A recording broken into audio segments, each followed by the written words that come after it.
I take the digital balance. I think the connection is...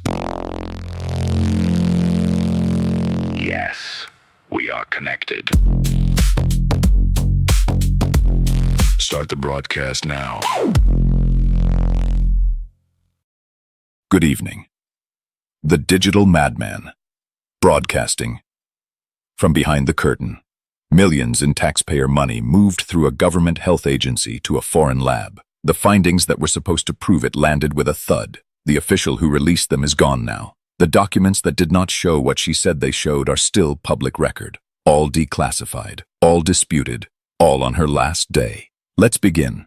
On her last day in the building, Tulsi Gabbard dropped a stack of declassified documents and said she had the receipts. The claim: Dr. Anthony Fauci, as head of the National Institute of Allergy and Infectious Diseases, funneled millions in taxpayer dollars into dangerous gain-of-function research on bat coronaviruses at the Wuhan Institute of Virology before COVID-19 arrived.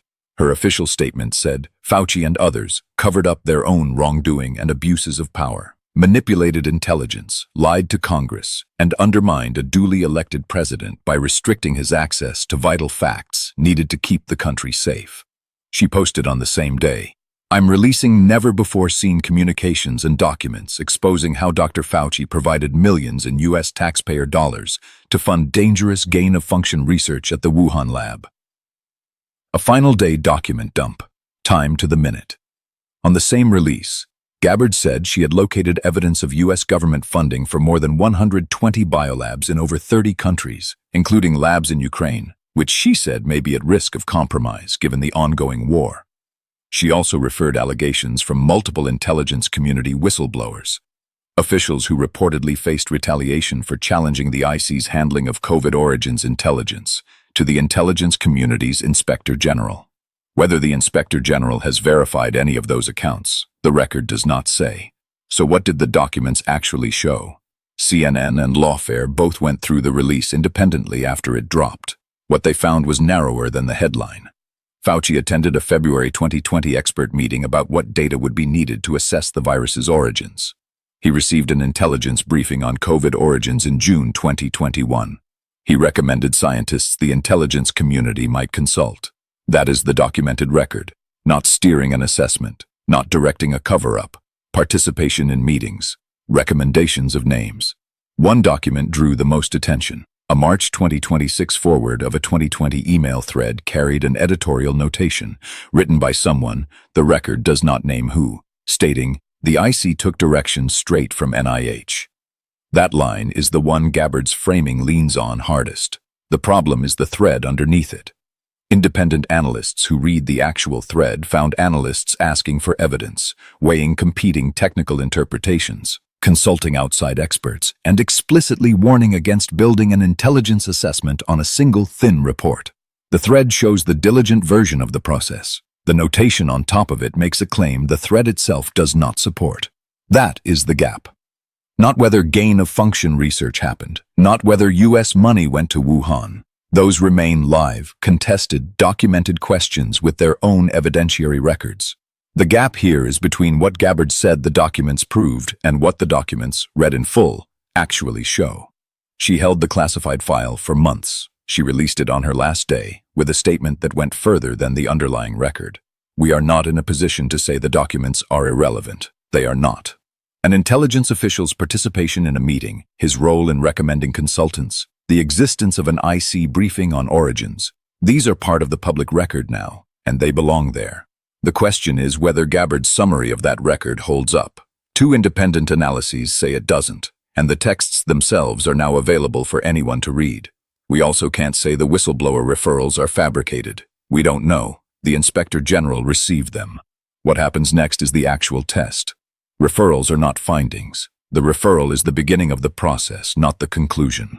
The biolab's disclosure is its own thread.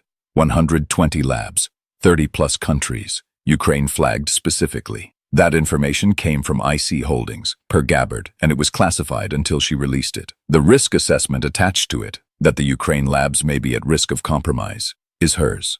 The documents behind the claim are now in the public domain. Whether independent analysts reach the same risk conclusion, we'll find out. When a senior official releases classified material on the last day of a job, the timing tells us something. It may mean the release couldn't survive the next administration's review. It may mean it was timed for maximum attention with minimum follow-up accountability. It may mean she believed this was the last window the public would get. The record doesn't say which. What the record shows is that the documents are real, the claims attached to them went further than the documents support, and the officials who would have had to answer for those claims were no longer in the building by the time analysts finished reading. We watch the Inspector General's timeline now. We watch whether any named analyst or IC official responds to the record on the underlying thread, and when the next senior official releases a classified document cache on a final day in office. We read the documents before we read the press release. The notation and the thread are two different things. Now we know to check both. The gap between the label and the contents happens in government too. The pattern tonight. The record existed before the denial did. Gabbard walked out with the file in hand, the one that answered the question officials spent years not answering.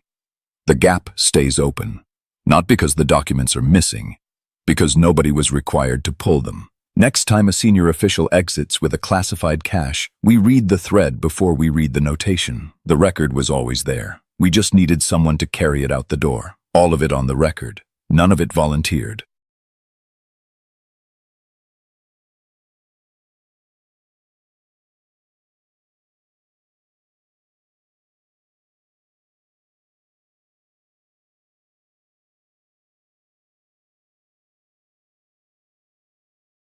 This has been the Digital Madman.